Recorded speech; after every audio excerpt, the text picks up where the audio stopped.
so we are live. All right, so let's make sure everything's working. I'm testing it out, adding Facebook to this one. We're still waiting for Ned to pop in, but I got Matt from Mojo Mindset, and maybe I'll wait for people to pop in. But what are you wearing, man? Yeah, dude. I'm cool with that. Oh, we had to get ourselves some new swag gear from the one and only Sierra over at Sun Peak Merch. She really hooked it up. I mean, very customizable. It's a good, comfortable feel. It's I think we're going with the whole athleisure, right? That's a trending apparel category, right? So it's like, you Yeah. can wear this out, you can work out in it. Shoot, you might even be able to sleep in this shirt. It's that comfortable. So um, yeah, we're gonna have to. I'm doing the test run so we can get your order in for your gear next time. Well, hopefully you got Crocs on, man. That really it completes the fit. That's what it does. It completes the fit because you can, like you Yeah. said, you're chilling, and then you can go sport mode. You got a workout shirt already. All It's right. all So good. hold on. I'm trying to figure this out. I don't see. I'm trying to see where it is on Facebook, but oh well. But I if do anyone's see out there, on put- X yeah, okay. But that, cool. yeah, it's on Yeah, live. yeah, man. Well, let's get this Friday started, man. I see late start wealth is here. So thanks. So he's tuning in because he's working on some deals going on. He's in the school community. So he's been Oh, he I don't know is? if Okay. yeah, I'll just met his first name is John. So but he's yeah, he got some deals going on. So he's tuning in kind of, I think, because I think the topic really fits kind of the situation he's in, but we're going to Yeah. be talking kind of about, how maybe the home run deal is actually a mistake sometimes, or trying to look for that home run deal. Right. So, yeah, I don't know if you want to get started. You want to chat a little bit before Ned gets here, or whatever you want to do, man. Yeah, I'm cool with chatting a little bit. Also, I mean, if he's got kind of just one-on-one questions, feel free to start populating that chat. We can just kind of chop it up until Ned joins us. But I think high level stuff is like it's all about just getting momentum, building action, and just getting over that first hurdle. I feel like you can get in that analysis paralysis kind of real quick without without actually even getting any movement or motion going towards your goals. So I feel like it has to hit everybody just starting out, right? Yep, there's Ned. But yeah, I think that's the biggest. So welcome, Ned. Hey, what's up? Here Is he my audio is. working? Yep, you sound good. First time on StreamYard, right? Dude, you I have sound never sound used so I have never professional, used man. StreamYard. It is Yeah. interacting with my computer a little different. No, and then we got you see Matt's gear on. He gotta change his There we camera. go. He can't you see Matt's new gear he got on from Sierra Oh from yeah, Homes. Sierra, she took care of us. Yeah. So Ned, yeah, I guess our main topic we're going to kind of talk about is kind of how maybe that home run deal or waiting for that home run deal is kind of a mistake sometimes. So yeah, I don't know. What's your thoughts on that? I think home runs are cool, but I mean, base. There's nothing wrong with a base hit. Um, I mean, or specifically, the first deal I ever did was measurably probably the worst one done in all of New Orleans the year I did it. I've told Matt about this. I wanted to look it up before I came on, but I was stuck in traffic or doing something near the airport. But I want to say it was either 275 or 375 per square foot for a 3-bedroom, 3-bath duplex in New Orleans. And I think that year I spent more per square foot for a duplex in that size range than anyone else in the entire city. So I literally overpaid by the most and bought the worst deal in all of the city, like all of New Orleans. I have the record for most overpaid. Pretty much the worst thing you could possibly do. And over the next 2 or 3 years or so, because I was house hacking that unit and it was reducing my cost of living, it let me save up, learn my lessons from what I did wrong, and then my next deal was amazing. But I wouldn't have learned what I did wrong had I not just jumped in and bought a good enough deal. I mean, honestly, I wasn't investing at all. I was just like, hey, I like this neighborhood. I'm going to buy this. And then I unintentionally educated myself. I just put myself in a position where I could learn. But I mean, I had bought that duplex because I just liked that neighborhood. Yeah, I think a lot of people, they just put a lot of obstacles in front of themselves, especially when they first getting started. I get so many questions about LLC and which market to invest in, or how do I prevent this type of situation. And I think there's so many obstacles people put in front of themselves when a lot of times they don't even have a deal yet, right? And it's like, Yeah. let's get that first deal. And like you're saying, nothing wrong with a base hit. And I think that's sometimes where the social media or influencers or whatever you want to call them, they're always talking about these certain returns they're getting, or home run deals, and looking for great deals.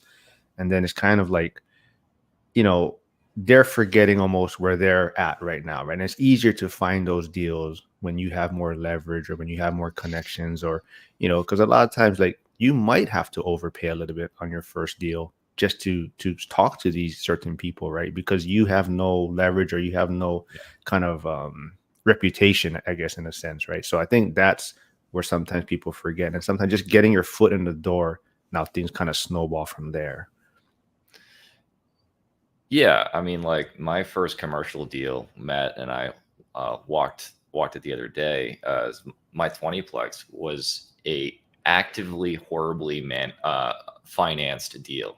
When I bought it, I think that my opening, I want to say this was 2018. I had like a 7 or 8% mortgage, and they gave me 15-year money. Because the bank was like, hey, this is your first deal. Sorry, we're going to make you put more down. We're going to charge you more. We're going to make you cut your teeth. And if it still works with how bad this is set up, in a few years, you can refinance with us, and then it'll be a great deal. But I had to find a good enough deal to overcome the fact that the bank didn't really know whether or not I could handle it. I had to hire an outside team because they're like, you don't have the ability to manage this deal. But if you find someone who can, then we, because you found a trusted asset manager, then, hey, we'll trust you because we trust them. So I had to find the pieces of the team to make me overcome how bad I looked from the bank's perspective. You know what I mean? So then in a couple of years when I refinanced it, suddenly the bank's like, oh, yeah, this is a great deal. You are not bad at this. You're getting better. You're learning, But I've had a lot of people ask, oh, hey, yeah, well, I'm not doing this deal because the bank's making me pay 2 points over average. And I'm sitting here like, well, I paid like 4 or 5, or I can't remember how much it was over market, but it wasn't quite double, but it was close, and it hurts, But that's the price you have to pay to create a reputation so the next deal can be better, I think. Right. Yeah. It's all about like how the bank views you and their risk profile. So if you're kind of the new show or new game in town, and your portfolio is just your own personal assets, they're taking a lot of more of the risk than you might seem. And it's like kind of gets in the whole chicken or the egg scenario. Like, which do I do first? Do I get this large deal for a commercial multifamily, or do I go residential? And then how do I provide my assets in a good standing, credible way to the lender if I don't have any deals just getting started? So I feel like that prevents a lot of people from just even beginning, Absolutely. Yeah. I think so. Yeah, Trade Better used to be Trade Better 20, but he changed it. He actually changed his name to Trade Better 99 because He's the Oh, he did? 99th member. Yeah, he did on X Well, and he wanted everything. to be 100, right? He did, but he Let's fell a little go. short. But he has some questions for you, Ned. So, if you can see. So what did you overspend on the duplex? Were you trying to make a C class up to an A class? Oh, no. I literally went and found, like, this is a nice neighborhood near Loyola and Tulane, super nice college area. And I just bought a super fancy, like, there's like a bell curve of house hacking. You can either buy in like a total war zone and have a house you buy for $30 a square foot that's like about to fall over when the wind blows again. And you'll make great cash flow, but you're probably not going to make any money because you're going to spend all of your income every year on trying to keep it from falling over. And then the other end of the bell curve, we all see these where it's like, why is this duplex in this neighborhood filled with all these mansions and it's selling at like a 3% return? Like, it doesn't make any sense. It's in a super nice area. And so there's basically a bell curve of like, there's a sweet spot in the middle that varies city to city and location to location. If you look at something, and the one that I bought had literally been completely gutted out and redone for the daughter who just got married from a local, I think she owned jewelry stores. So you can imagine how fancy redone this duplex was. And her daughter had just got married, and she was like, hey, y'all will live here. And then I think they ended up moving to Houston or something like that. So she had redone this place for like $300 a square foot or something like. So she had massively overspent on it. So I bought this jewel of a duplex that had never been lived in and had been built for a newlywed couple from someone who'd never intended to make money with it. So it was massively overbuilt. And so I bought this basically super fancy, luxurious duplex that was never meant to be an investment property. There was nothing about that deal that made sense as an investment. I was just kind of like, hey, I can't afford to live in this neighborhood, but if I'm house hacking, I can. It was an unwise financial decision. I didn't do an IRR. I didn't do the calculations. I just saw that neighborhood, said, hey, I want to live near the schools, near the bars, near all the hot stuff, and I don't want to put any work into the house, and it's all been done perfectly. And you pay extra for that. I think you make your money when you buy stuff in real estate, when you buy stuff that has problems, not when you buy something that has had all of the problems solved already. That's by a someone. that was going to be my next point. A lot of times these home run deals, right? Or, you're going to have a lot of problems, or maybe they're distressed properties. And, especially like if you're going to be house hacking, I think you might look, like you're saying, you're looking for maybe somewhere that you want to live too, or you're going to spend some time, or in an area that you want to be in. So you're not always having to look for a deal that's going to get a certain return. And like you're saying, you're not going to run these calculations. It's also somewhat of a lifestyle investment because you're going to be living there for the time being. And you're looking at it like from maybe 5 years from now, maybe when you move on to your next house hack or something, right? So I think that's other factors that have to be considered. Yeah. But the next question for you was, how long was it before the duplex would break even when fully rented? I mean, COVID helped. I I didn't own it during COVID. For better, for worse. Huh? I was saying for better, for worse, right? Kind of. Yeah. COVID would have helped it out a lot. Yeah. We actually sold it 2 or 3 years after we moved into it because it was burglarized, and my wife didn't. We were about to get married, or no, this was like 2 years before we got. My girlfriend, I think fiance at the time, didn't. It was Christmas Eve. Someone broke in and stole all the presents from under the tree. And French, man. Yeah, and the cops never. Well, that's a different story. We can talk about how the guy who robbed us eventually brought me into court, and he questioned me while I was on the stand. What? It was like a Law and Order. Dude, what a curveball! A turn of events. Oh yeah. So anyway, we moved out of that and sold it. I took the equity from that, and I actually used the money from that. If I hadn't sold it, I wouldn't have had the cash, the down payment on the 20 unit. but I did not sell it for a profit. I sold it at a small loss because of how much I overpaid for it. But while I owned it, because I wasn't paying the whole note myself, I saved up so much cash that I was able to buy other investment properties along the way, which is why when I look at it, it was a terrible investment, but it got me into other deals. And then when I sold it, I bought probably my best deal so far. So was it a bad deal? Yeah, I think that kind of goes back to how we were talking about. Sometimes it's just getting a base hit deal to get your foot in the door, and then everything kind of just layers on top of that, right? Like you're saying, maybe this particular deal wasn't the best deal, but it allowed you to build up funds in a different way to access different investments.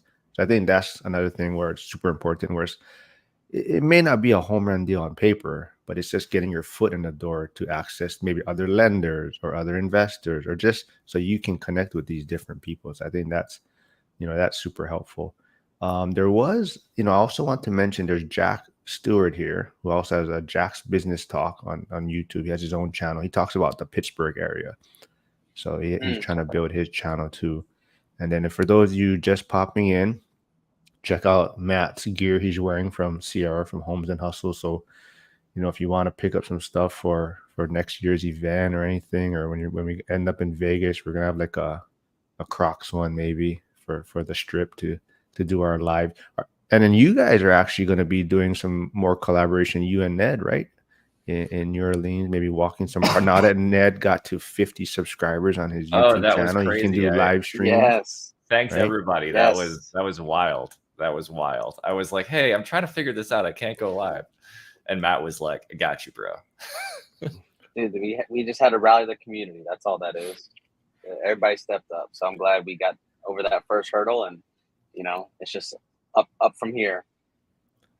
I asked if he drove you around in his Tesla though, Ned. I said, did you take him around in your Tesla to walk properties? Dude, we were in Ned's work truck. It was a strictly business trip, but yeah, we'll look to in the next coming weeks do some cool video walkthroughs. I know Ned's excited to share. I don't want to spoil the beans just yet, but Ned's got some really cool projects and great analysis to share with everybody. So yeah, I'm looking forward to seeing Matt's perspective on stuff too, because I don't remember how I used to look. As you're in the game, your perspective on stuff changes, and I can't remember how I used to look at assets like we're going to be talking about. So I'm super excited to have a less tainted opinion of deals, come in and look at stuff and hopefully point out stuff that I'm currently overlooking or not seeing or hadn't thought about in years. I'm excited. Yeah. Right. Yeah, Today's it's so true. The Ned Show. So another question for Ned. How many properties were you able to buy while living in the place you were talking about? Technically, it was one purchase, but I found a deal where I bought 4 single-family houses that were mislisted. It was what do you call it? The owner had passed away, so it was in it was an estate sale. It was listed for 9 months, and the way that it was listed, if you looked at the actual photos, and I've made a lot of my money on stuff that, and because I look at the MLS so frequently, I'll see stuff where the realtor has screwed up. So the picture was of a singular house and showed the rooms in the singular house. But then if you drove by the property, you were like, why is this house listed for 3, almost 4x per square foot, what every other property is in the entire neighborhood? This doesn't make any sense. And you drive by and look at it, and it's kind of crummy. And then I got out of the car and was hopping up and holding the fence and looking over into the backyard and trying to figure out what's going on. And I realized it was 4 houses sharing one backyard on one lot. And they had never received an offer in 9 months. So I put an offer in for the price of one house. Once I realized the zoning it was actually 4 houses. And so asking was maybe 330, 350, something like that. I ended up closing for, I want to say 235. So I got 4 houses for the price of probably 1.5. It's amazing the inefficiencies that you can find on the MLS. Yeah. And yeah, so that, yeah, I never would have, but I had a buy box and I watched that neighborhood for over a year, and I wouldn't have had the cash for the down payment, because the bank looked at that one too and was like, hey, you don't know what you're doing. This is, obviously you've got a duplex, but this is an asset that you're not going to live in. So they made me put like 30 or 40% down. It needed a lot of work. So because I wasn't ready yet, the bank made the deal a lot harder to do, which I wouldn't have had the capital to save up or the experience to manage it had I not lived in that horrible first duplex. I mean, I loved that property; it was beautiful, but as far as investments go, it was awful. It allowed you to learn all the lessons Yeah. that you wouldn't have if you had a home run deal and everything went well, and all that stuff. I think there's a lot. That's like a very important point, is that the lessons through the bad things that happen are, if not even more important, to give you the skill set for your next investment or next endeavor, whichever it is. So Sure. And I think both of y'all are probably in the exact same boat, where the first couple properties you bought, or the properties you're buying now, you're like, oh man, if I had known X and Y, I would have, asked for this when I was, or, during due diligence, I should have asked for them to fix this, or, I should have asked for a rebate on that. Or if I had asked the bank to structure the financing this way, there's all these things where afterwards you're kind of like, Monday morning quarterbacking, right. You've got to have a couple, Matt. You've got to have a couple. Yeah. I mean, it's like seller credits, or like just the whole, how we get this idea of like, submit an offer, but that offer can go 50 million different directions, whether it's price or terms. And so there's like kind of like a sliding scale. Like if you want your price, then, you're going to get my terms, or kind of vice versa. And so for the first couple deals, it's like our mindset was, all right, what variable can we change?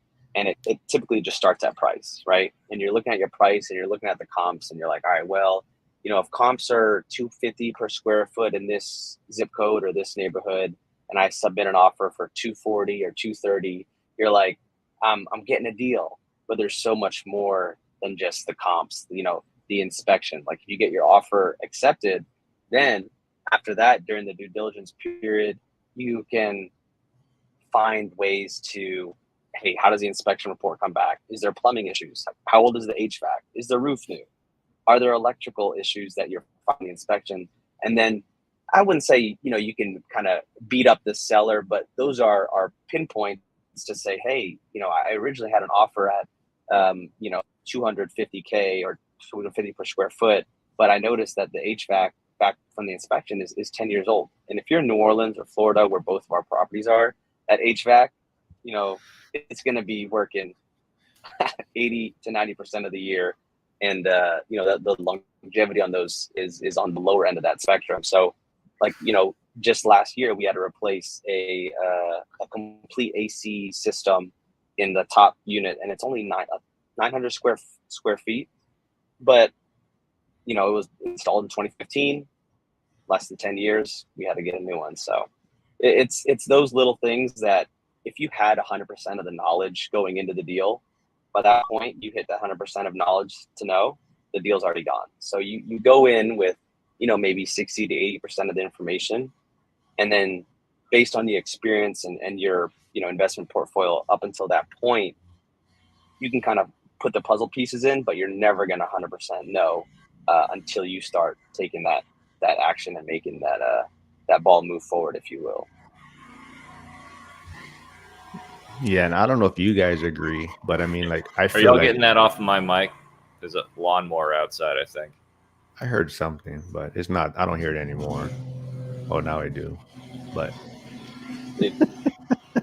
You're just a working man, that's you what just happens when gotta we get go it done. live, man.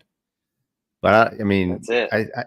for you guys, I don't know about you guys, but I mean, I feel like I learned way more, after the first, one or two deals. Like it's like night and day, like you said, that getting that first property is stressful. It definitely is. But from there, it's just, to me, you just learn so many more skills in investing and, landlording and, managing the manager and whatnot, or even financing. So I think that's also why I think I stress getting a base hit, initially, and then kind of moving on from there. But another question is from Trade Better. What is your magic fixed price number, your percentage ARV that you use to confirm a property is worth your time? Hmm.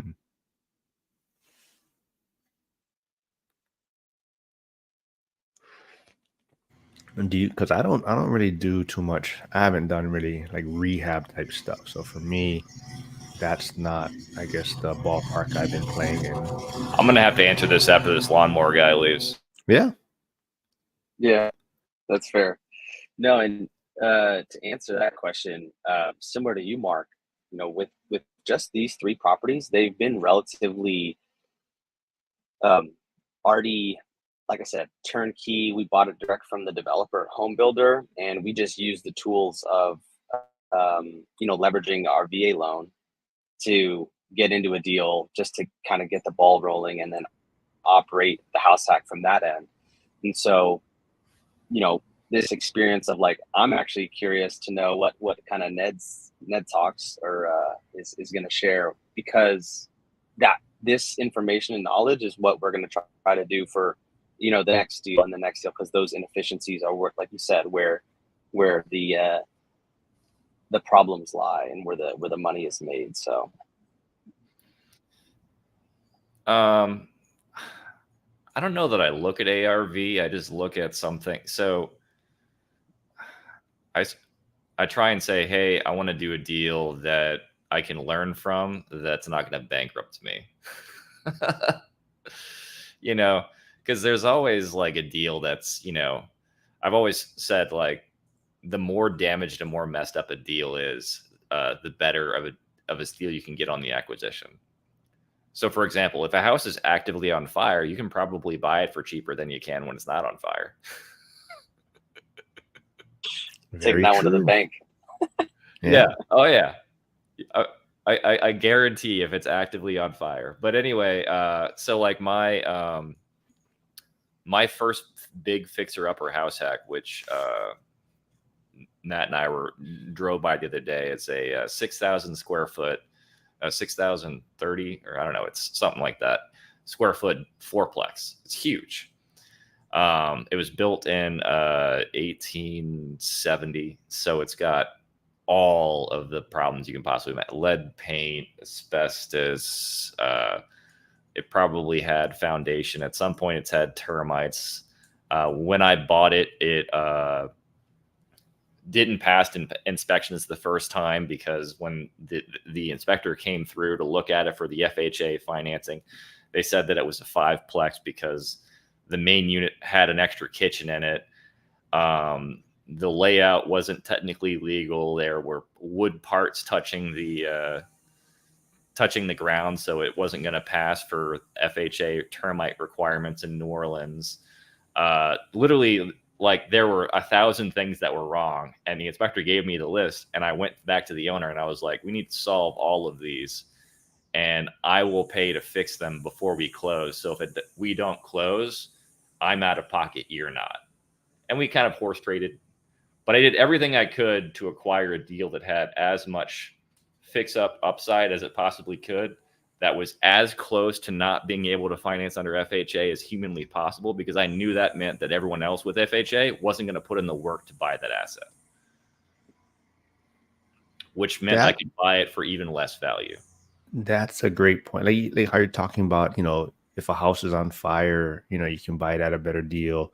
I think that goes back, if it's on fire, there's smoke, flames, it's more visible to people, and you're attracting more interest. So especially like as a new investor, you're trying to find a home run deal, but there's other seasoned investors or other people that are already doing it, that either they're going to notice these things quicker or these deals are being brought to them sooner. So it's like you're going to have a hard time finding a home run deal just because, you don't have the connections or able to spot these as quick as other people have been doing it. So like you're saying, like when it's on fire, yeah, it's visible to a lot of people, and more people are going to notice it, right? So I think that's a great point. I mean, the main unit in that building had an active German and non-German cockroach infestation in it, and my wife and I moved into it and we had to like gas bomb and get rid of all this stuff during our honeymoon. We came back to dead bugs filling the whole house. It was wild. Like I literally found as far as like the closest to being unfinanceable house I possibly could, so that I knew every dollar I put into fixing it up would result in $2 in value on the back end, or $3 or $1.50. I knew that it would be very hard with my lack of experience to not be able to make the house better. So, but I mean, I learned a lot doing that, and I over improved certain spots where I definitely could have made better decisions. I made so many mistakes that made me learn so much doing that project that the next product was better. And I think that's kind of what we're all trying to say here. Yeah, no, I think I totally agree. I think it's just getting the property too, right? I mean, you don't want to lose money, of course, but it's like you're saying, over time, a deal can become a good deal over time. So the main thing is acquiring a solid base hit, not losing it, and if you hold it for a decent amount of time, it'll probably end up being a home run deal at some point, right? Or even, like they always talk about, right? You can't really change the asset, but you can change the terms, right? So rates might go down, you can refinance, or there's things that you can change along the way to make this a better deal, but you have to get that deal first. And I think that's sometimes what people, they want to run all these calculations and get these certain returns, and like I said, they're trying to get this home run deal, and they're just putting all these obstacles in front of them from even getting their foot in the door and getting that first one where they can kind of get the ball rolling. Yeah. I think that's a good segue to RWO equities. I gotta say hello to the neighbors. They must be like, what the hell are you doing? Yeah, like, dude, it's hot as hell. But how can you avoid those beginning mistakes? I think you just hit it on the head, was living inside the spreadsheet too much, right? Like when we first, and I'll say when I first started, it was about, well, how to analyze a deal. So you get your variables, you get your numbers, and more often than not, I'm learning how to create an Excel spreadsheet from a YouTube video. So I go in there and I plug in the numbers, and the mistake of living in the spreadsheet too much, I think, is one way to avoid that, is driving, going around, talking to agents, talking to other investors. So I would say avoid maybe fixating on a specific yield price or cash on cash return, and talk to people. I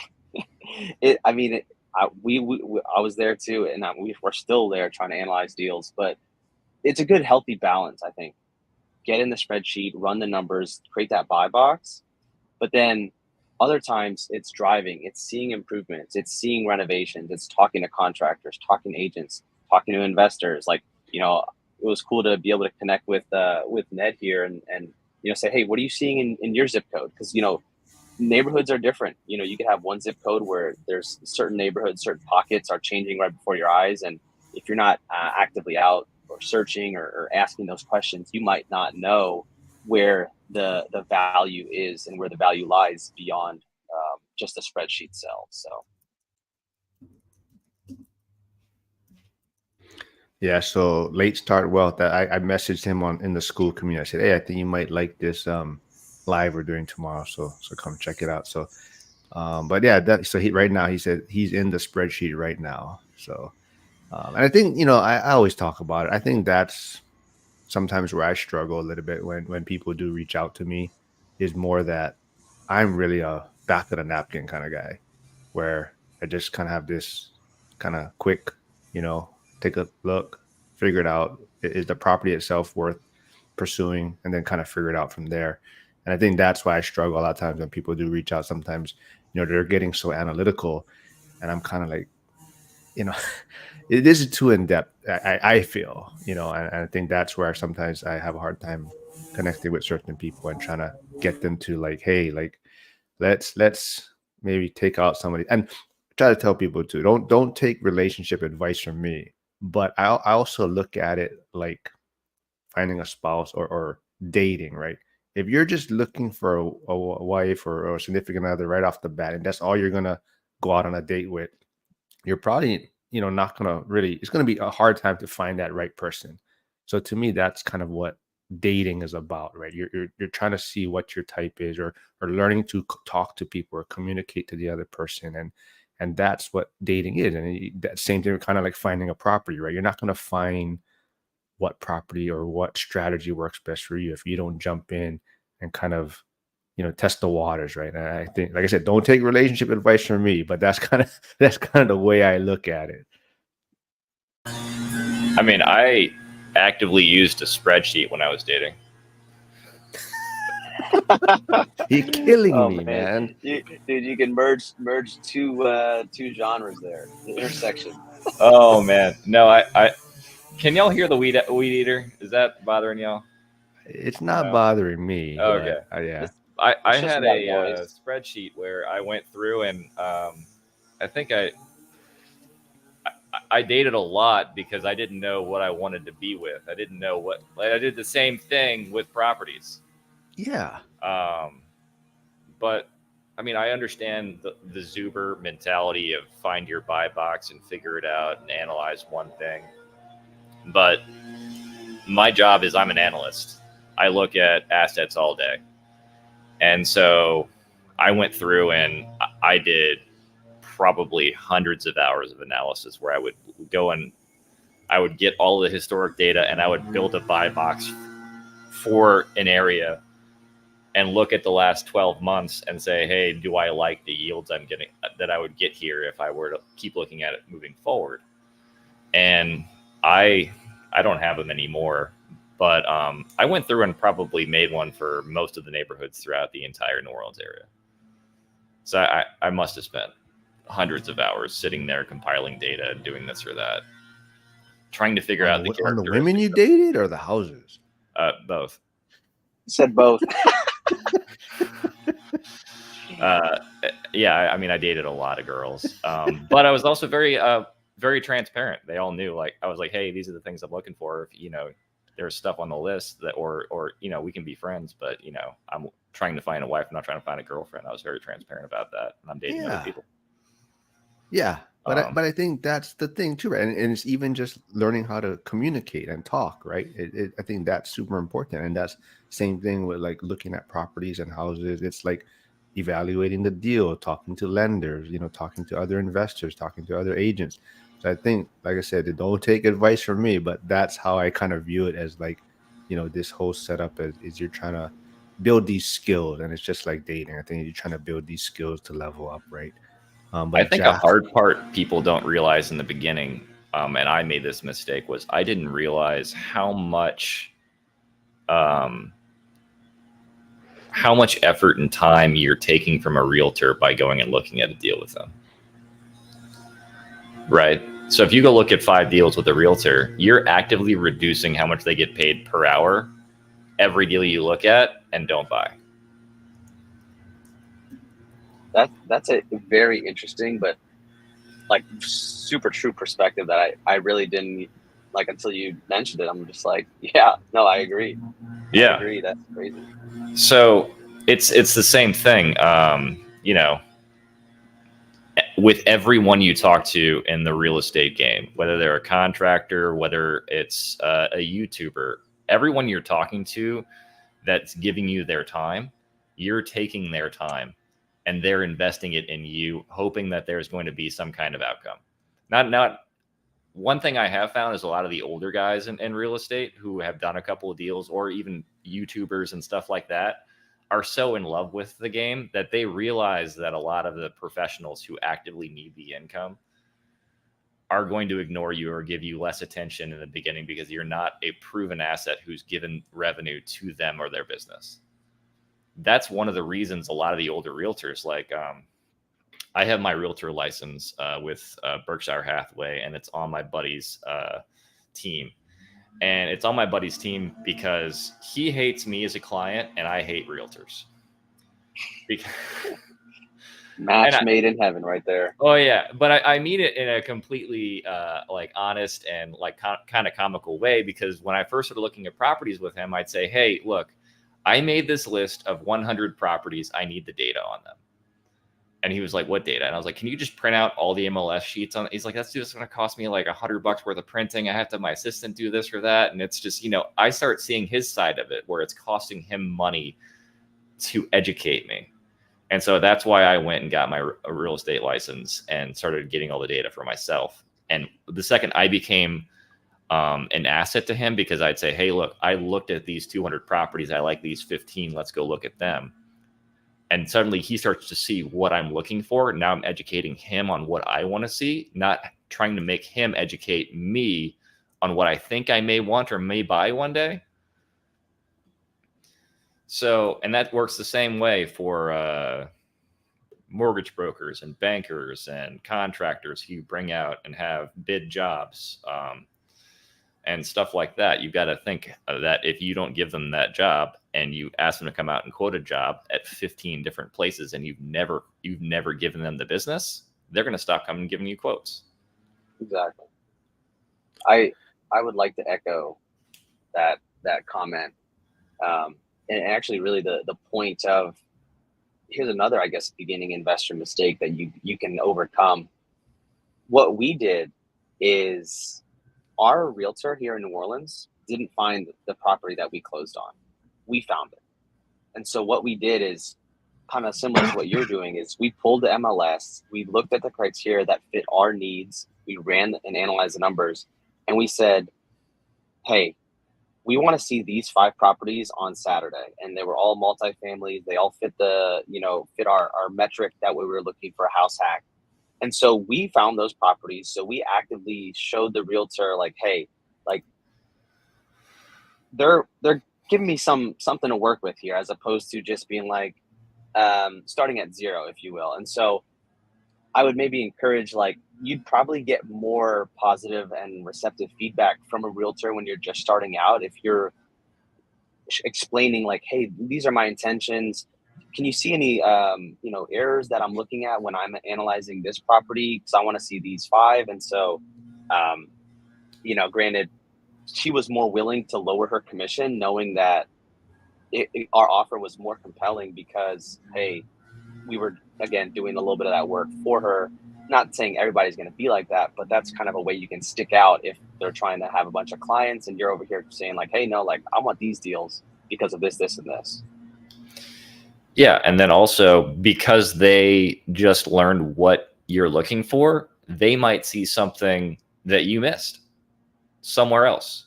So my the 4 houses that I say I found, technically I didn't find those. I was looking and my realtor said, hey, I think these fit what you're looking for.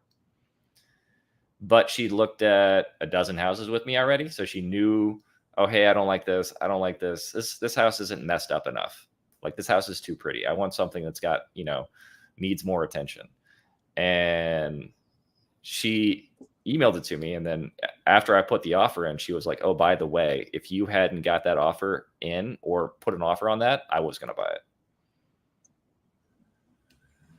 So, yeah. So Joel from Strive for 25, it couldn't make it today, but he said there are people that go look at 30 houses over several months that don't end up buying. Yeah. Yeah. That's very true. And then late start wealth. Shoot, what did he put over here? Hold on, I'm trying to get to this comment.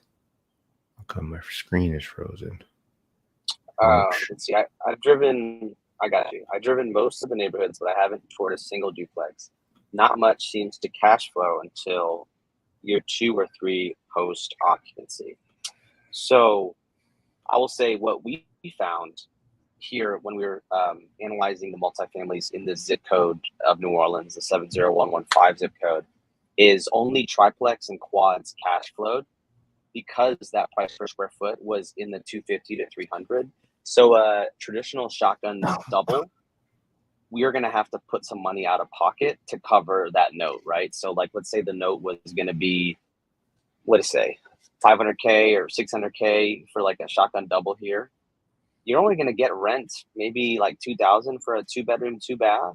And so you're going to have to cover that second set. But when you start looking at the triplexes and quads, those numbers on paper were a little bit more appealing, and that kind of helped narrow our search. So that, you know, your area for late start wealth might be different based on the numbers. You know, a single family might not work, maybe a duplex or a quad. It just kind of depends on that specific area. Yeah, People so don't he's like in to talk about Florida. it, but He's in Florida. bigger down payments are a thing. Yeah. So that was I was going to touch on that too. I think that's maybe why some things aren't cash flowing as much too now in the multifamily, because they're allowing that 5% down now. So, you know, prices have gone up because people need a smaller down payment, so they can offer or pay more because they have a smaller down payment, and that's why some things may not be cash flowing as well as they used to. But like you're saying, you can change the terms. And then going back to your point, I think that's where people kind of get caught up too. And I had an interview with Chris the other day from Invest LYH, but economics and all that. But we came up with something that we were talking about, but it's kind of like an ego tax, right? I think people sometimes get so concerned on what their return is going to be, or even, you know, when they're talking to their friends, right? They're telling them, I'm going to start investing in real estate. And they're so concerned about needing to find a deal that makes sense because they're worried what their circle of friends are going to say to them, right? Like if they buy something and, you know, maybe they're losing money for a little while, or it doesn't pan out like they thought, then they're worried, like their friends may see, I told you, you're an idiot. Why are you investing in real estate? It's so risky and all these things.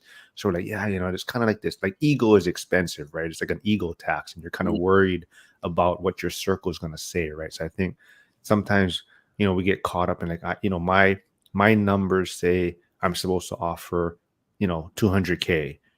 And, you know, maybe that's what the ideal situation is going to be.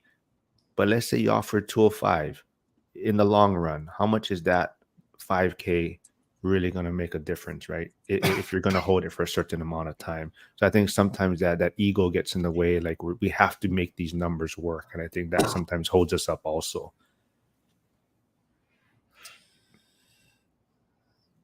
I think ego taxes in more ways than that.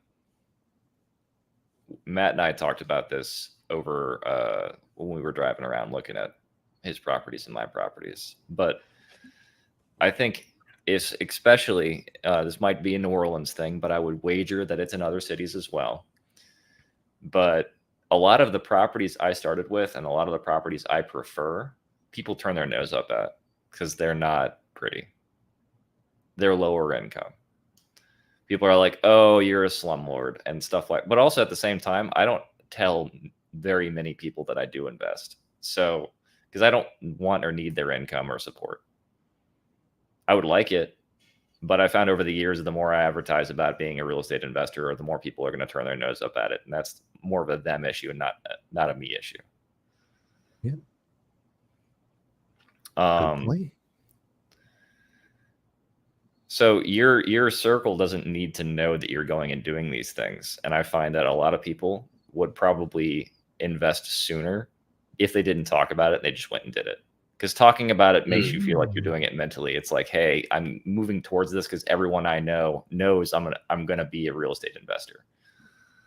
So you feel less like a fraud if you can talk about real estate and talk the game and do all this stuff. But I think you're actively denying yourself more push to actually do action in some cases. If you like that person who was always talking about going on a diet, you know, Talk is cheap. Just be on a diet. Don't wait for like, oh, after Thanksgiving, like I'm going to do this thing. No, like you start now or whatever, you know. It's not like people don't know how to lose weight. Everyone knows how to lose weight. You eat less. Like, how do you buy a property? Well, you figure out what you need to do, and then you go buy the property.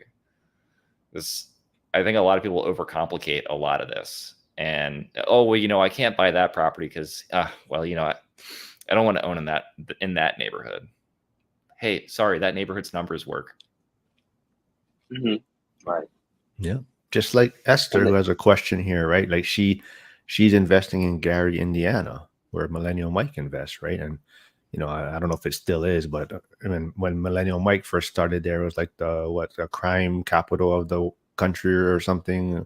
But people are making it work. Like they're saying, the numbers work, and they're making it work there. And a lot of people, if you told them, they'll be like, "Why are you investing there? Or why are you doing this and whatnot?" But like you're saying, right? If you just don't listen to the noise, right, and the numbers work for you. But her question was, she found I found the properties I bought. The realtor showed them via video, photo, or visit. Realtor doesn't seem to understand what I'm looking for so far. Yeah.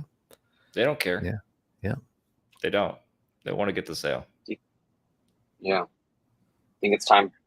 Might even be like, well, find a realtor that does understand or that is willing to work for your needs, to kind of put your goals right at a priority to get to the finish line. I think in a lot of cases, though, that realtor is going to vet you too. The higher the caliber of the realtor, the higher the caliber investor you need to be. Seriously. The guy who sells 30 million in real estate a year isn't going to talk to someone with one rental who looks at 50 properties before buying one, and every one that he looked at was brought to him by the realtor. You're too much work for him. The best realtor will go and kill and say, hey, look, this fits Matt's buy box. This fits Denver's buy box. I know they're a closer. Yeah. You either have to do the work for them, or you have to have the reputation. Like, you have to bring something to the table to offset the fact that you're probably not qualified for being on that person's list of buyers to bring deals to yet. You can get there, or you can get their attention by doing a lot of the work on the front end for them and educating yourself so that they're not wasting as much time dealing with you. But you can't show up and just, hey, I don't know anything, like, hold my hand.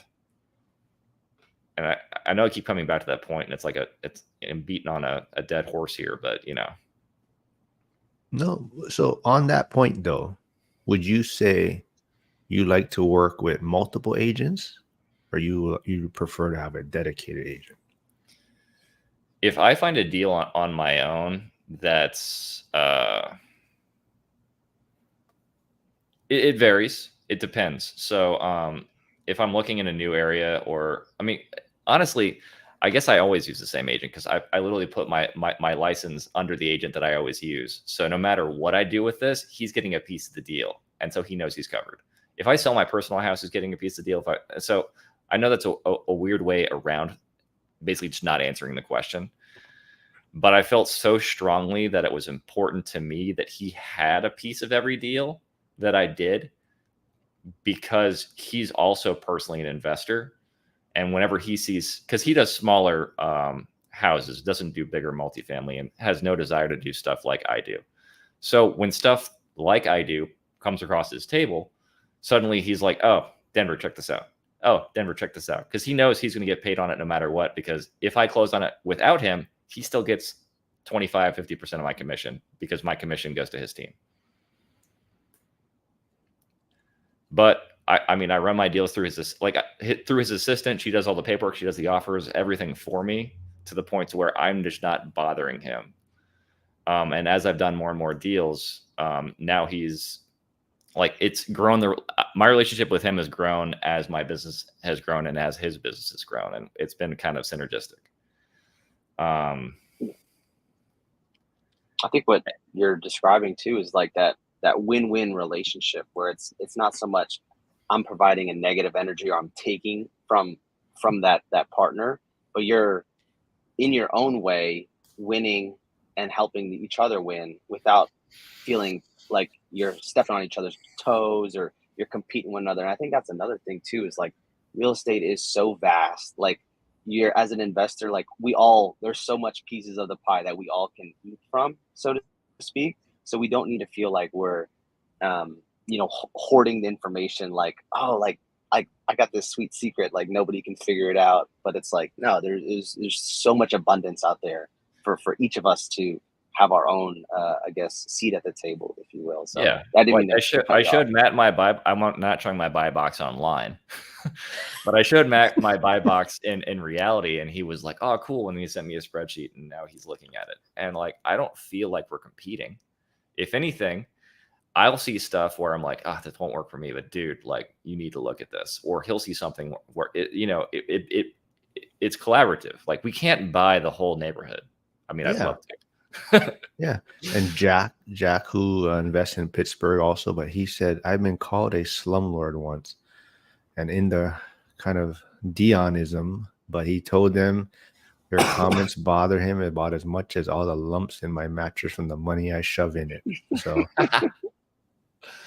but yeah, man.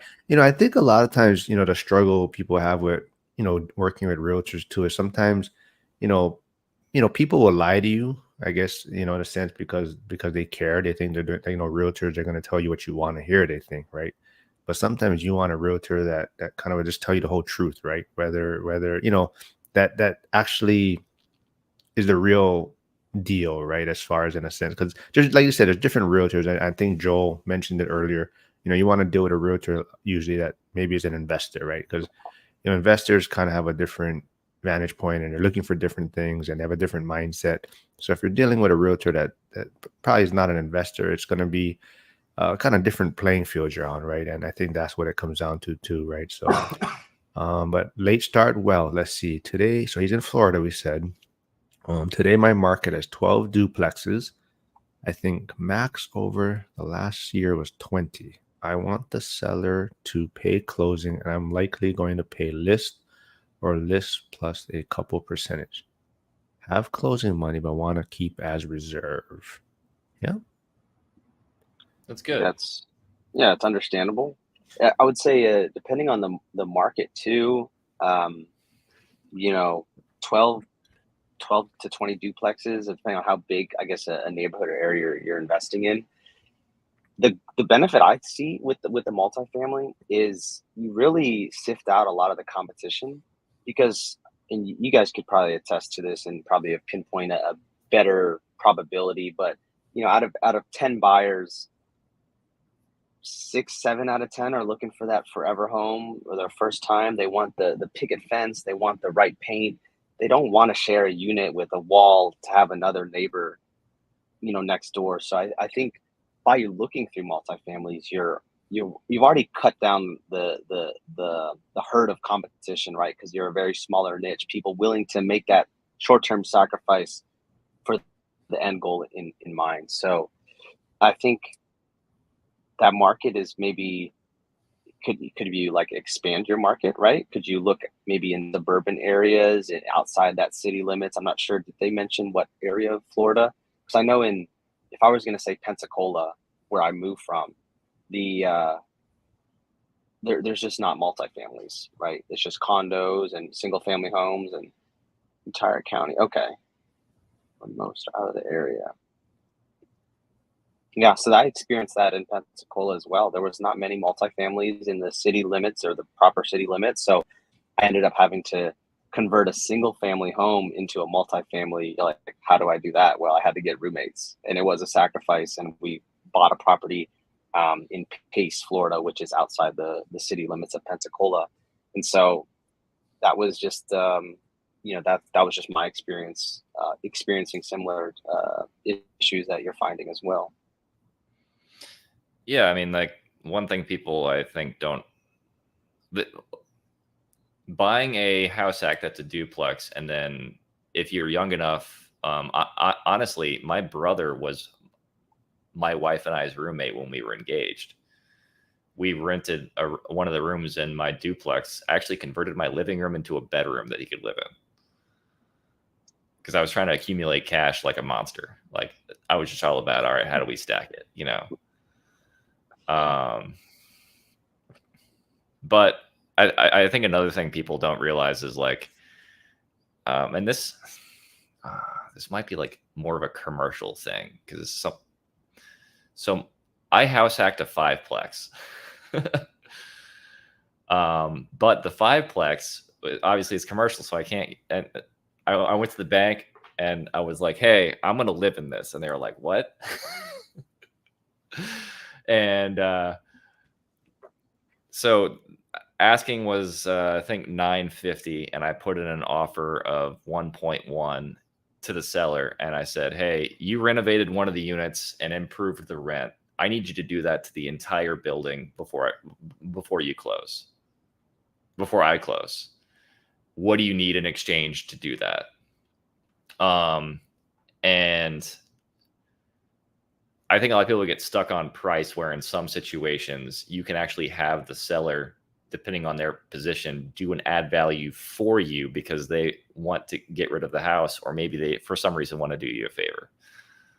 We can go into that deal another day. It was very complicated, and it took 9 months to close, and involved me getting in a bidding war with a hedge fund.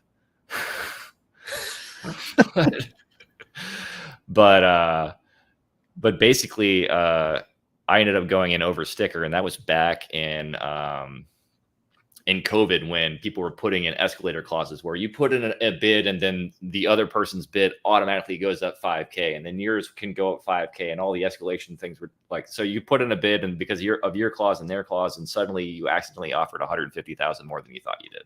Weird stuff was happening all over New Orleans, all over, and that didn't happen to me. I was smart enough with the way I worded my offer to do that. But I think in a lot of cases, people are afraid to be creative with their offers because their realtor doesn't know they can be. You know, my realtor, when they looked at, or the realtor on the other side, when they looked at the contract, was like, "What do you want my seller to do?" I'm like, "I want your seller to turn into a contractor for me." Yeah. Lay out your expectations. Oh yeah. I had like lawyers go through, and basically I turned my offer contract to buy was similar to a contract that you would sign if you were going to build a building. I had the specs, You're giving them a scope of work. Scope of work. It was weird, right? But I was thinking outside the box, like, how do I make this work? Because I knew on the back end there was add value to where the deal would work for me, because I knew what the rents were going to be when it was done. I didn't know how to do the work because I've never constructed anything, but this guy has. And I knew what rents would be, and I also knew the fact that this guy was having trouble figuring out where to put his capital. So the fact that he had to work on it for that period of time meant that he would be able to find more easily a 1031 target. So I was about to save him a bunch of money on taxes because his basis on the property was like 180K. So anyway, like, there's always some way to be creative in deals, or the way you look at the market and deals, to where if there are no deals, there's probably something someone else hasn't been willing to think about because it's either too complicated or just too weird. But I guarantee no one's ever done that in that neighborhood. So, but Jen's here.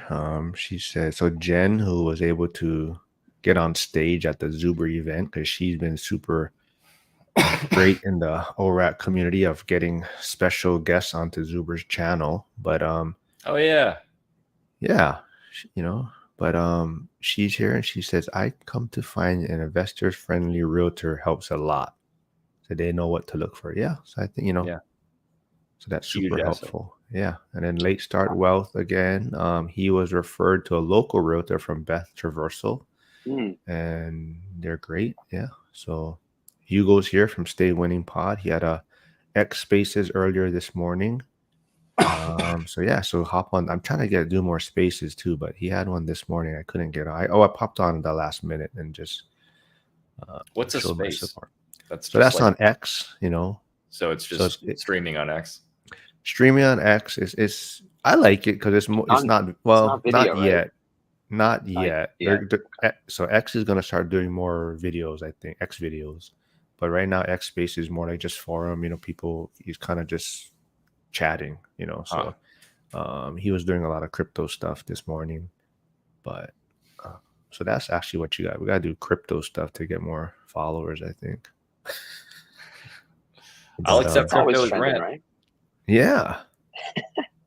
Yeah. Did you guys see the WNBA thing though? Like they're gonna lose like $50 million or something What? Is this it because year. they didn't put oh my gosh, what's her name on the Olympic team? Or are you talking something independent? No, just as a business, right? Like the WNBA Oh, as a itself, business. right? Like they don't make money, right? And it's like they have this star, this Caitlin Clark, who people are trying to, and it's like, Yeah. No, they're it's trying to, it's an ESG write-off for the NBA. It's not a Ugh. real business. yeah. I don't want to get into that. I'm gonna get you in trouble. No, I mean, I agree, but yeah, it's like they have this player that is bringing in a lot of attention, and it's kind of like the They rest of want to the, villainize her. yeah, they're Yeah, like but trying it's to take her out okay of the that league. they lose money because BlackRock or whoever is running their financing says, hey, instead of paying 4% on the NBA's total debt position, which let's just make a number up, let's say it's 10 billion. If you don't have a proper ESG score, you're going to pay 5%. But if you check all these weird boxes, you'll pay 3.5%. And so 1.5% costs them less than the loss of 50 million on the WNBA, which doesn't mean anything to the NBA. The only reason they're giving it coverage is so that they can get their financing to make sense in cash flow. Followers. There it is. And I don't know if that's the numbers, but I made them up, but it's something weird like that. I'm sure it is. I mean, because yeah, like why else would right? I mean, why else would you continue with this business or whatever, right? I mean, there got to be something on the back They're end not for losing them. 50 million on accident. Yeah, exactly. Somewhere the numbers make sense. It is a paper loss that they can help write off. Yeah. Let's see, late start well. So he did an offer of 235K with escalation to 250K list, and was best of 5 offers. They countered, and I countered back at 235 with less to closing was a NO. Now it's pending, considering a backup offer. I think what he's trying to ask is, do you think maybe he should put in a backup offer, or how should he handle this? That's weird. So he offered 250 and countered. Did he counter less because there was issues with the house, or because he didn't realize his escalation was going to go that high? Sounds like it's pending with another, right? They countered. Yeah, so he won the bid, but then there's something going on in there that we don't know. We need more information, I think. Yeah, the messages he's been sending me is a little bit different than they countered and I countered back. Oh, none of the offers were above 235. They wanted more. Gotcha. Oh yeah, not okay. Hold on.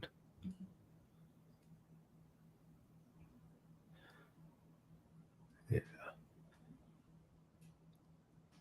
The last, I don't know if well, maybe he doesn't want me saying it because he's not putting it in here. But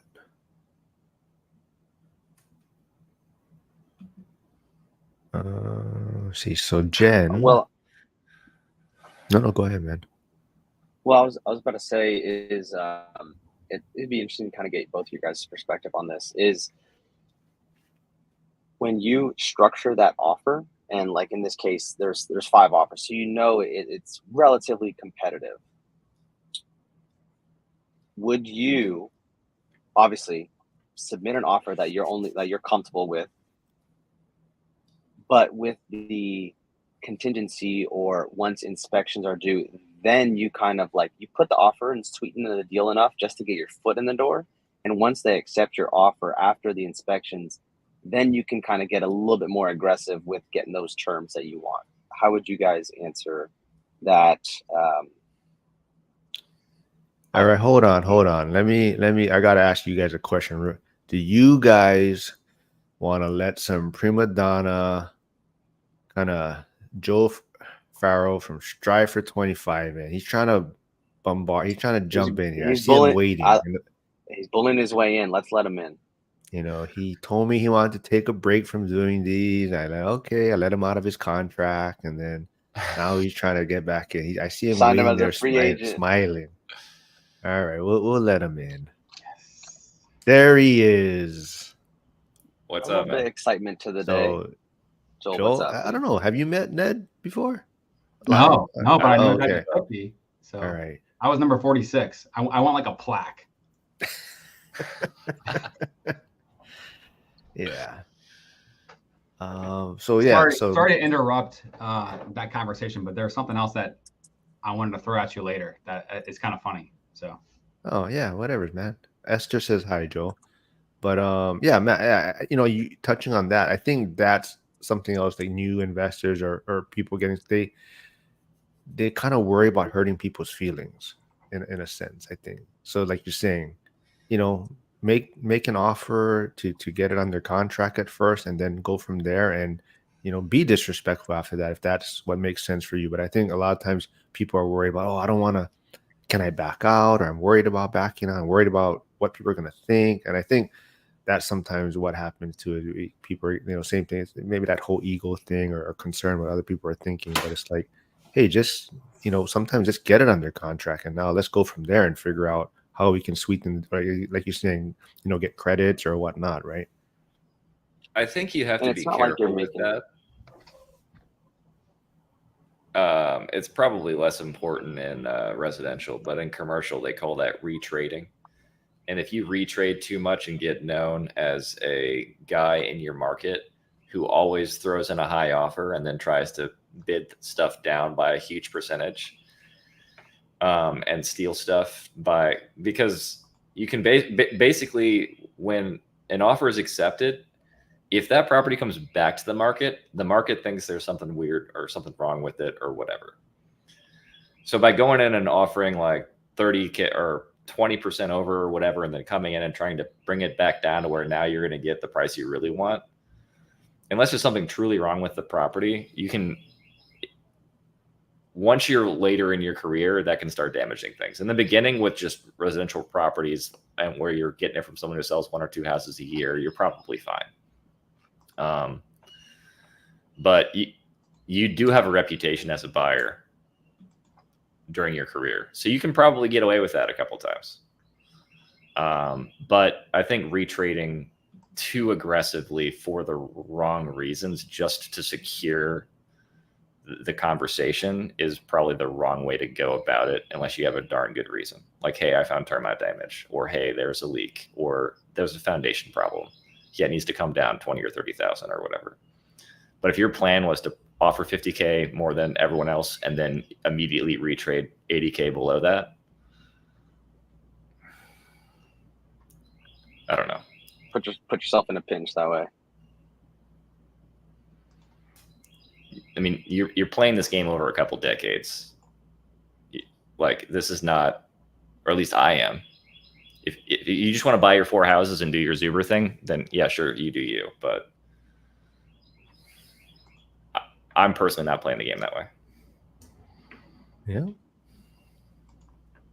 So Jen said, my agent, who isn't an investor agent, basically told me I was wasting her time with lowball offers. It has been awkward since then. Felt like a breakup. Sometimes those breakups are the necessary evil of it. Yep. Trying to break up with Joel, but keeps coming back. You can't get rid of me that easy. You can't. Let's see. Late start wealth put in again. None of the other offers are above 235. They wanted more. Wait, we saw that one, right? Let's see. Yes, I think that's what I should have done. Just offered a 250 and then scrutinized the inspection report. Yeah. I think, yeah, Ned kind of caveated that, which is, I think is true. It's like, you know, you don't want to take, you don't want to, like, opposite ends of the spectrum, right? So you feel comfortable with the offer that you're going to submit, but like you said, don't be outlandish and 20, 30, 40K above asking, and then try to flip the script and go 20 to 40K the other way, depending on whatever percentages make sense for that purchase price. Yeah. Yeah, I think it's kind of like you're saying, you're not going to be like, I'm going to offer 30K over or anything. It's more like, okay, if this is my base number, right? Like if I can live with 250 and that's what we end up with, and I can walk away feeling fine with that, then, that might be where I'm going to go just to get my foot in the door, right? And then from there, like you're saying, kind of, yeah, you're going to try to bring it down. But if I can live with the 250 at the end of the day, if that's where we're going to end up at, then fine. But I think sometimes we get so caught up, like I gotta get a deal, and it's like, you're trying to start at your disrespectful offer, right? And then it's like you're not gonna move off of that. Where sometimes like, hey, let's just go at my bottom because I can live with it, and at least get the asset like you're saying, and then we can kind of roll from there. So, but let's see, who else is here? Let's see. Yeah, I think especially too, like, you'll look 5 years down the road, and is that 5K, 10K difference of over asking, is it going to be worth it? Like, no, because in 5 years, you probably got the momentum to get another deal, to learn the lessons, to apply saving that 5, 10K. You might not save it the next month offering the next deal, but a couple years down the road, you'll probably learn a thing or two, making offers structurally, or I guess financing that, what is it called? A transactional engineer, right? Creating that terms to make your favor, and you'll make up that in 5, 10-fold down the road. So that helped.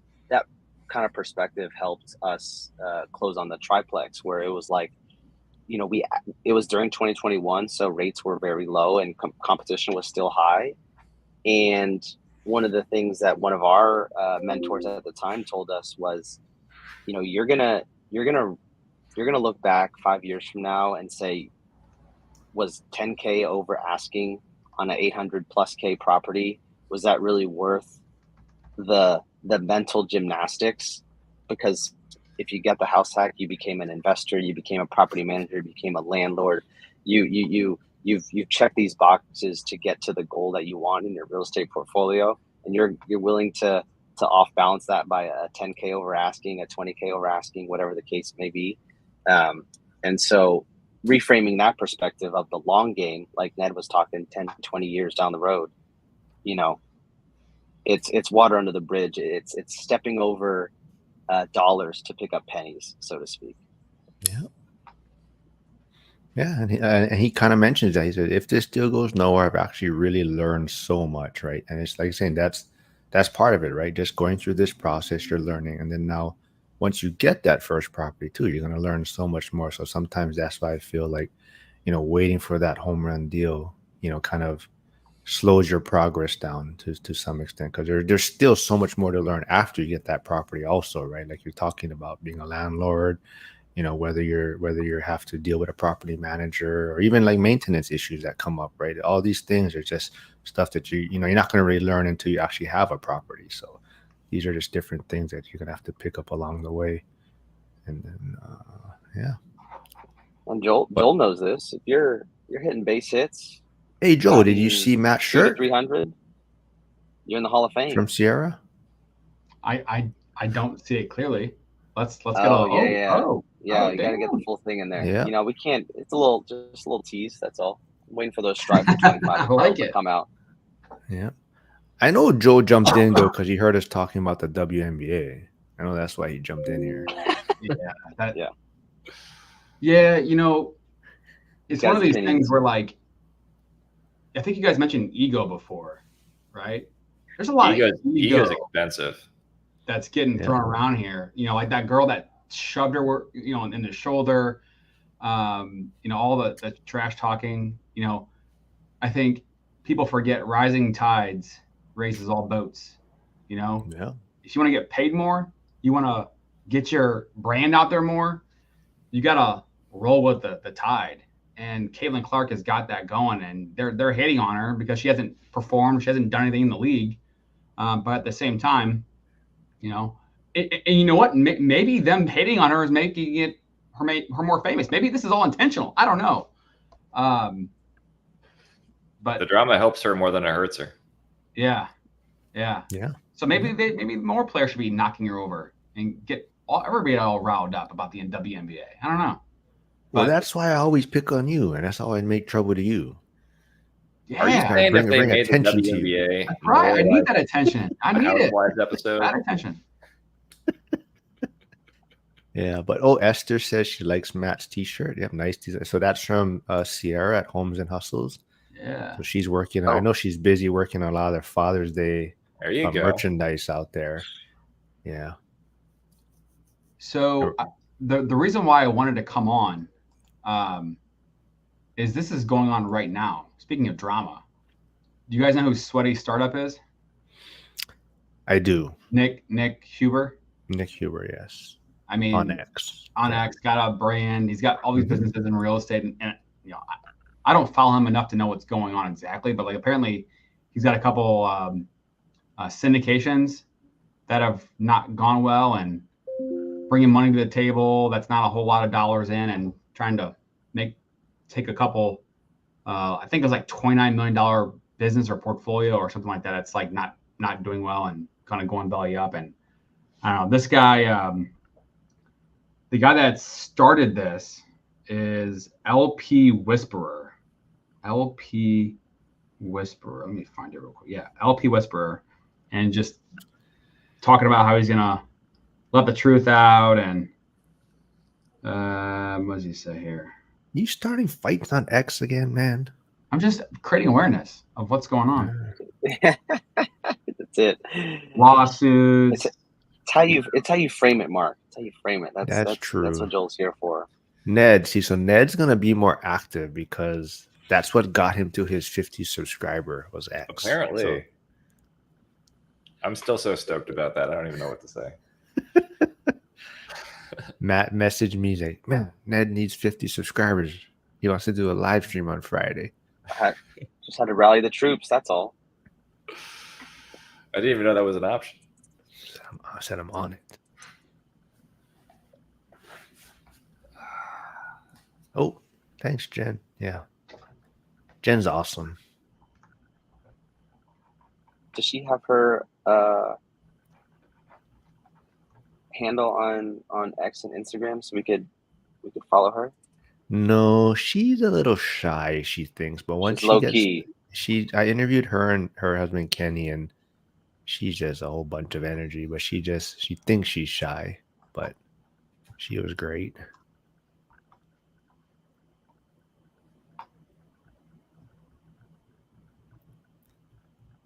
Yo, waiting on you, Joel.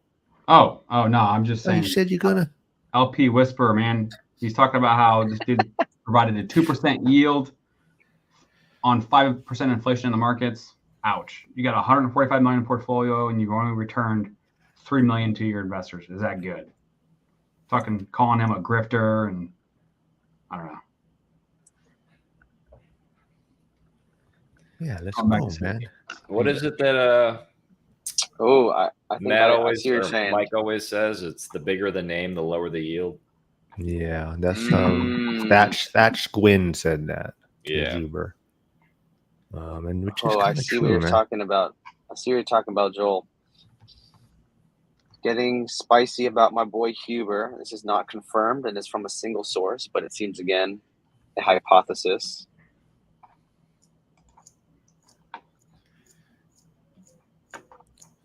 I followed LP Whisper just to, get myself educated in that space.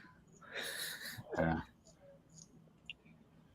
I gotta start talking about Tesla so I can get to 500. Maybe you should throw on some Caitlin Clark more. Will that rally the troops? I don't know. What's that girl's name? The blonde girl that you got all the views from. Oh, Sydney Sweeney. Yeah. Maybe you should make it like a Sydney Sweeney, Caitlin Clark meme. Start throwing it around. I don't know. I did get a. You just gotta cast that large net. Gotta cast that large net. Yeah. You just gotta get Taylor Swift on your show, man. You'll be done. Yeah. I don't. Well, let's go. Just get her on. I don't know if she does real estate though, but If she Yeah. does, she probably is totally unaware of it. yeah. It's like, who handles that? I don't know. One of my asset managers. Yeah. So where you been, Joe? What you been up to, man? Me? Yeah. Business is starting to pick up a little bit, which is good. Rates are a little bit more attractive. Oh, why don't you talk about you? I saw. Remember, you posted something. You got someone 5 point something, right? 5.625. Thank you for the newsletter, Joel. Oh yeah. I mean, it's just weird because you talk about sellers and different markets, and the type of inventory that's out there. When you've got a builder that's trying to offload inventory, especially in some of the higher price markets, like in Maryland, it's a higher cost of living. Closing costs in Maryland are like 5% of the purchase price, so it's pretty massive. So having a builder cover closing cost is something that's important. So this scenario was like a 4% builder credit, and we used it to buy the rate down over 2 points, which on FHA, allows you to have a 6% seller concession, which is pretty massive. Conventional is 3% if you're only doing 5% down. Anyway, so we bought it down to 5.625, and just using the tools and the data that are out there, and so a few people that are a little bit more excited about looking at houses than they were about a month ago. So Oh, and maybe since Matt has VA, and so there's kind of some big news on the VA loans too, right? Like as far as the buyer's concession or the buyer's fees, right?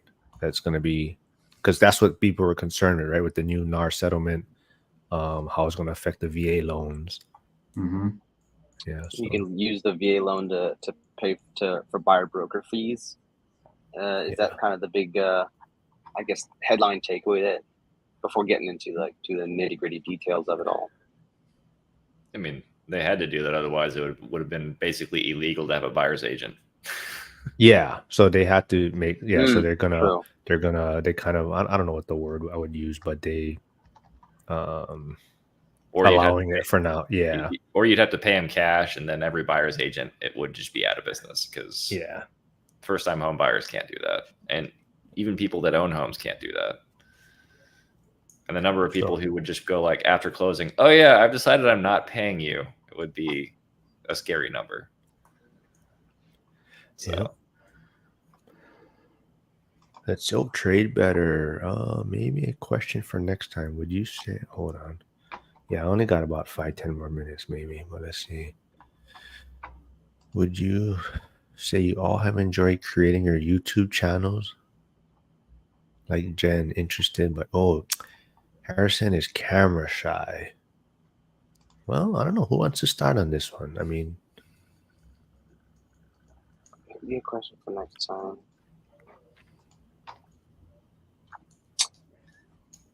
I would say the avenue that you could maybe pursue for now is just building up X spaces. If you are initially camera shy, to just get the talking, get the reps in, and then as you kind of refine those reps and you find, hey, whatever the community is feeling or what everybody is interested in, I think you get more confidence to be able to kind of overcome that camera shyness. And then you can jump on with us, and it's like you don't feel like you're alone, I guess, if you will, to think like you're doing it all by yourself. It's a lot easier when it's a conversation and you can come back and take clips later. Totally agree. And that's kind of how I try to get people on my channel. I try to tell them, use this as your kind of practice in a sense, figure out what camera or figure out what microphone you want to use, so kind of use this as a way to level up or get better, or test the waters if this is what you want to do. But I definitely agree. I don't know how you guys started, but the first few, you're trying to talk about topics by yourself, and then after a while you're kind of like, shit, what else do I talk about? It's kind of, so that's why I kind of like these lives and more interview stuff. It's kind of it's easier to interact with someone else, and and you know, so I think that's what I would say, Harrison, is kind of, yeah, just get started. You know, start slow, maybe do some shorts, you know, but definitely try to get more conversation type stuff. And you know, if you want, man, you can do some lives or interviews, and you can hop on and test the waters, and you know, play around with it. Yeah. The one thing that I would say is that, you know, for me, you know, like first off, mortgage, I would never advise somebody to get into mortgage unless they have the right mentalities, you know, thick skin, the grind, the sales commissions, you know, live or die. You know, you're constantly finding the next deal, which isn't right for everybody. But it's like there's so much out there about real estate already, and nobody cares about mortgage and rates and payments, and so that's a very boring topic. But like, you know, but this is all I know. I couldn't really get into a different industry because this is all I know. And it's like, if I was in a different industry, like, I don't know, like sewing kites or making something tangible, like would be more interesting and probably easier to do a YouTube channel on. Talking about money and finances and real estate, it's everywhere. So how do you do something that's going to be a little bit different? So that's one of the things that I struggle with. It's just, okay, is it really worth it? Does anybody actually care? But if you have a niche out, you know, outside of that kind of stuff, maybe it's easier. I don't know, but that's just something that I still deal with. Yeah, it's a good point. I just like shooting the shit a lot of time and connecting with you folks and having fun. That's why I, you know, not to, you know, sometimes I want to make sure it's people that they're not too, I can make fun of them when they come on. You know, it's kind of like, I don't want people that come on and, yeah, you know, that we can have fun with. So that's a lot of it too, is people that, you know, we can just shoot the shit and talk about whatever's, and, you know, but late star wealth, he does talk about have grifters. I think Yeah, a big part. you know, I think a big part for me was when I first started investing. It was, I mean, I don't mind being a loner, but at the same time, like we ran into the thing like, what do you do when your friends criticize you, your ego and stuff like that, or like, hey, you know, you're not going to do well with that property. It's hard to find a support network that understands or knows what you're going through. And I tried local meetups and stuff, but I mean, 80-90+% of the people in those rooms haven't bought a deal yet and probably won't. So every 6 months, everyone in the room is new. And it's just hard to find a community that understands and does this kind of stuff or is involved in the industry. And so I think it's, for me, it's how do I build a community, or like just get to know people that are doing similar things and understand what we're doing or why. Because everyone else I know thinks this is weird as hell. oh yeah, get Jess on. Is that Jess over there? Yeah. She's like, hey, I gotta go. I gotta go out to lunch. So my filming studio is being renovated right now. Yeah, but you know, yeah, we'll wrap it up soon. But late start, well, he says, on this topic, do you find it hard to keep up with all the social media platforms? Well, Ned's gonna be more active on X soon, so he's gonna have to, you know. But He'll give you a first account on how that is. You know, it really I think try to focus on a few, and I you know, because X and YouTube, you can get monetized. I think that's where a lot of my time is spent now. And I still try to stay active on Instagram and YouTube, but a lot of it is just repurposed things, right? You're getting it ready for YouTube or X, and then I just throw it on there. But yeah, sometimes the formatting is not going to fit because it's made for a certain one. Then you put, so that's where it can be kind of a problem or take up a lot of time. So if you don't get too caught up in having everything perfect, right? Like sometimes it's like, oh, it has to fit this screen and all that, then it's not too bad. But a lot of times you can, so that's why I don't know if you guys have been noticing, you guys aren't on Facebook as much, but you've been seeing more stuff on Facebook, because now from Facebook, I can directly send it to Threads, but Threads, I get no activity. But so Facebook goes right to Threads, and then Threads, you can put it to Instagram. So that saves time too. So there's ways to use one platform to get it to go to another one, and it fits. So Yeah, but then they'll probably change it in like 2 weeks, and then it's like, now I got to figure something else out. But yeah. Don't forget to bring up the Crocs. Well, there you go. Ye- Well, fellas, it has been a pleasure. I'm gonna go ahead and head out now, but it's been real. Thanks for having me on. All right, man.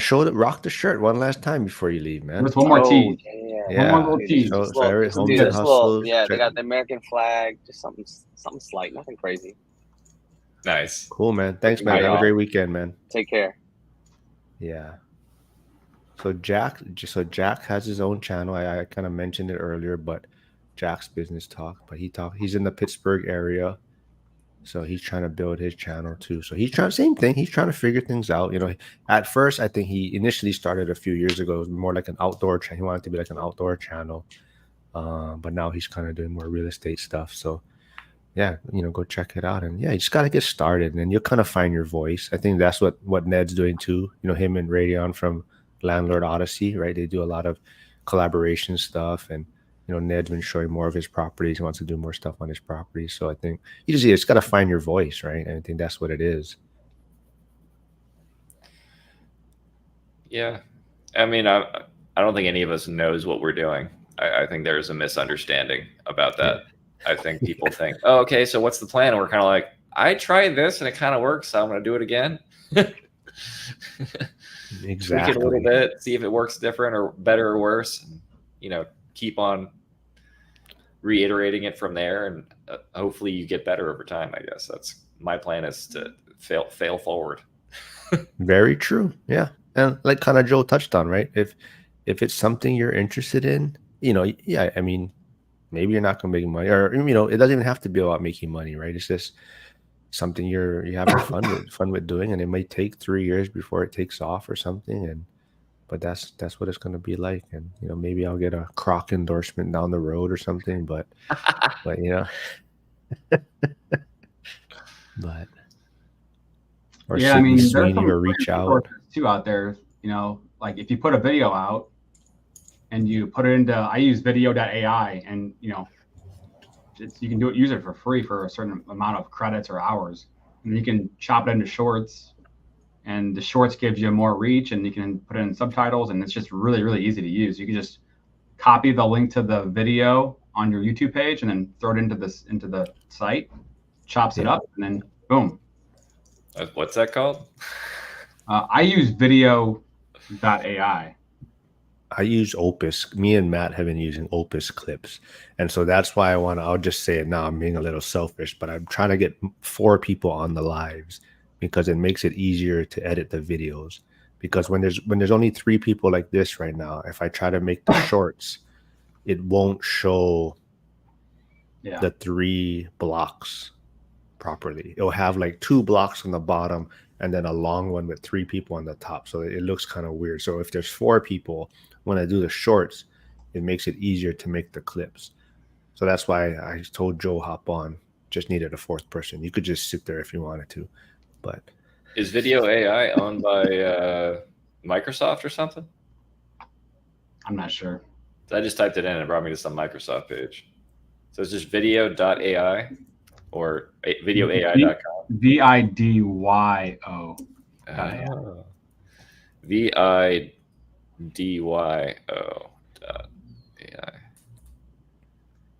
Video. Okay. yeah. So yeah, I mean, yeah, man, this was fun. Trying to rotate people in and out. You know, we got more people wanting to do this, and so yeah. So I got to start doing guests on my channel at some point, other than radio. Oh, guys, go to Strive for 25 Instagram. I need you guys to throw a comment on there. On my. Oh, everyone out, whoever's still here says we have 30 viewers still yet. Go to well, be specific, because you have like 5 channels on Instagram. So Strive for 25. That's it. Or can you put it in the link? I don't know. Can you put it in the comments? So what does Strive for 25 mean? Oh yeah, go over that. Yeah, it's the first time you met him. Yeah. Yeah, it means if you really, really want to have happiness, go find 25 partners, put them in your circle, and live in a commune, and just make it happen. That's why we don't invite him back very often. No, I started my journey in real estate, not even knowing what I was doing. Bought a couple of primary residences. Okay, I guess I have this one. I'll turn it into a rental, turn the other one into a rental. I did that a couple of times, and I call it the stair step method. It's like, okay, I bought a house, bought two, bought three. I have a couple of rentals. It's after 5-7 years, it's working. What could I have told my previous self? Okay, save more money, automate it, all the boring stuff that is easy to do, easy to say, but harder to do in real life. But the premise is, hey, if you can increase income, save 25% of your income, then you're gonna have options to invest. So that's the basics of it. Yeah. My goal is I'd love to get to an 70 to 90% savings rate. Shit. That's crazy. Well, I forget. You don't have kids, right? No, but I mean, if No. I'm house hacking, I don't view my real estate income as my income. So if I could save 100% of my income, even if I'm subsidizing my life with my rental properties, I view that as not spending my money. Yeah. Well, That's cheating, but stay married and don't have kids, and it's possible, maybe. I don't want to kill my gene pool. That is not the idea there. So wait, what's Jack's channel you said? Jack's Business Talk. Business Talk. I'll send it to you later if not. But what do you want me to comment on this Instagram? Just the last reel. Oh, reel? I don't even know what that is. Okay, I got it. Never mind. I figured it out. Yeah. With the Mr. Beast one? No. So if you click right above the videos, you'll see a play button. That'll get you to the actual videos. And then the one that says expanding reach through cold calling. Oh, am I on the wrong one? No, you're there. You just gotta scroll down to the. There's three of them that are pinned. Okay. Oh, the one below the pinned one. Gotcha. Yeah. Expanding your reach. Yeah. All right. So Jack said he'll play wingman. Only thing though, Jack, you got to wear one hat. Can't. He did an interview with me and Mikey, and he changed his hat like every 2 minutes. That's hilarious. So one hat per episode or streaming. Hey, late start wealth is asking. Strive for 25. You can't put the link in here.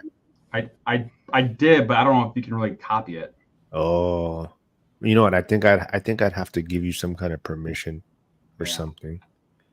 But yes. So if you haven't met Late Start Wealth, he's in Florida. No way. Where at? So Late Start Wealth. If you don't know Joel, I don't know if you've come across his stuff yet, but he has stuff in Florida too. But he's in St. Louis. Yeah, Mark. So yes. I put my Destin rental on the market on Monday. Yeah. And Gainesville, he says. He's in Gainesville. Okay. Yeah. So this property's in Destin and just got a contract on it to sell. Damn. So, nice. Yeah. Yeah. Oh, see, there we go. I got another interview set up with Harrison from Trade Better. Cool. Did you know that he changed his name? No. You haven't been on recently, but he used to be Trade Better 20, but it's now Trade Better 99 because he was trying to be the 100th member in Zuber's school community, and he signed up, but he was number 99. He wasn't the 100th. But the school community is good, man. You guys should check it out. Does he have tools and resources and like calculators and stuff in there? Not probably so much. Not calculate, but he has his boot camp thing is in there. So he had like a 10-week boot camp earlier that people paid for, but he has that in there now, and he has like the boot camp's just his course, but it's just people going through it, right? Yeah. So whatever they did, so he has that in there. Then he has like the seller financing that Ty, like a 6-hour seller financing thing, that Ty put together is in there.